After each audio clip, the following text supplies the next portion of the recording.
Reading books aloud with children is one of the most valuable activities parents and teachers can do.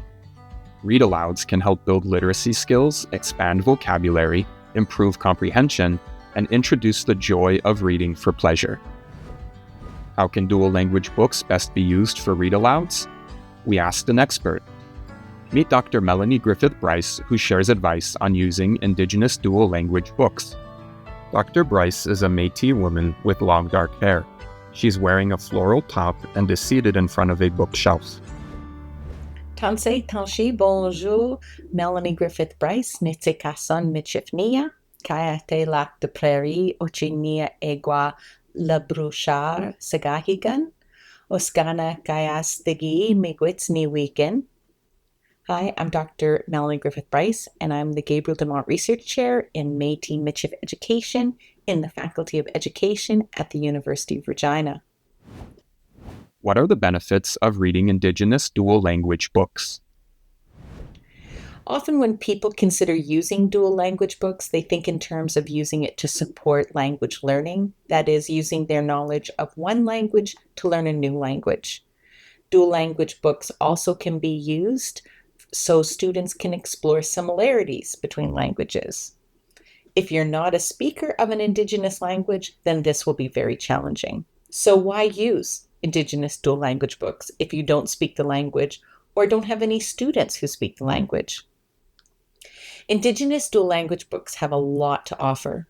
They can be used to introduce Indigenous perspectives and concepts. Decolonizing education means bringing in diverse perspectives to create a space where new learning can take place and create the potential for mutual understanding.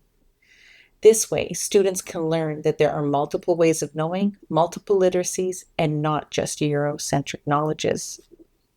Indigenous dual language books help celebrate diversity and emphasize that all languages have value. According to Statistics Canada, there are over 70 Indigenous languages spoken across Canada that are part of 12 language families: Algonquin languages, Inuit languages, Athabascan languages, Siouan languages, Salish languages, Tismishian languages, Wakashan languages, Iroquois languages, Michif, Tlingit, Kootenai, and Haida. Some of these languages don't have a standard written orthography, and some use Roman orthography and or syllabics. So even Indigenous dual language books written in syllabics and English are important for children to be exposed to so that they can see the diversity of and multiple literacies. How do you select the books?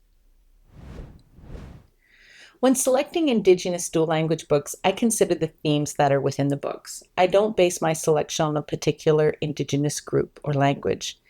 Many of the Indigenous dual language books cover a range of topics, so almost every unit of study can include an Indigenous dual language book. I don't think Indigenous dual language books should only be used to teach about a particular community or region or even a particular language.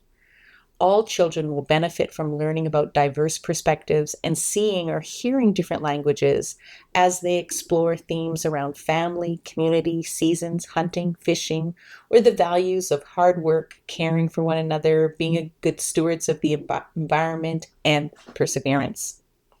Also, Indigenous dual language books have amazing illustrations, so they can be used to support an arts ed curriculum. Can you share some tips for a book read-aloud? We know that read-alouds are one of the best ways to introduce new text to students and give them access to text that they could not read on their own. So a lot of strategies and processes that you would use with a read-aloud can be used for an Indigenous dual language book read-aloud. Just like with any read-aloud, practice beforehand and prepare some open-ended questions. Read-alouds should be engaging, so making connections and thinking aloud will model for your students all those excellent reading behaviors. With dual language books, you can work together on exploring the words in the Indigenous language. You can identify words that you want students to listen for, or perhaps have them say those words with you to make it interactive. It is great when students see you take risks. Just think of the great modeling you are doing as you try to figure out how to pronounce a word, similar to beginning readers or even proficient readers faced with unfamiliar words or vocabulary.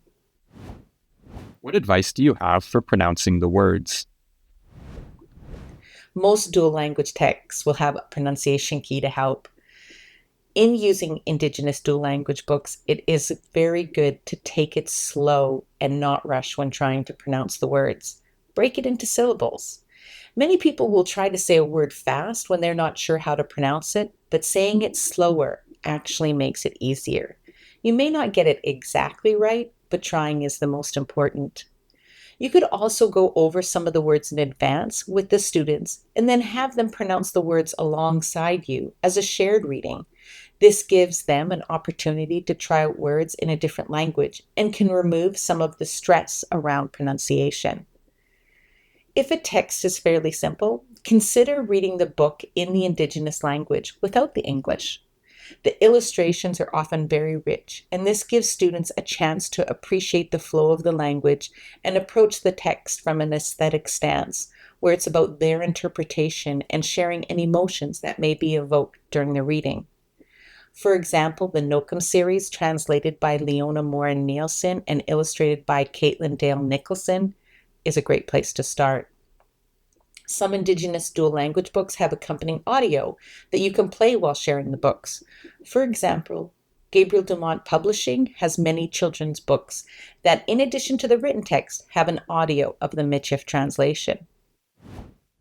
How important is it to share the author's or illustrator's background? The author and illustrators may come from different communities, so sharing their backgrounds helps students see the diversity among Indigenous peoples in Canada.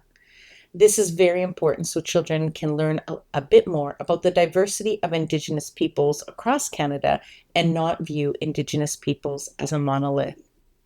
Also, sometimes the author may not be an Indigenous language speaker, so it's important to also share with students who the translator is and where they are from.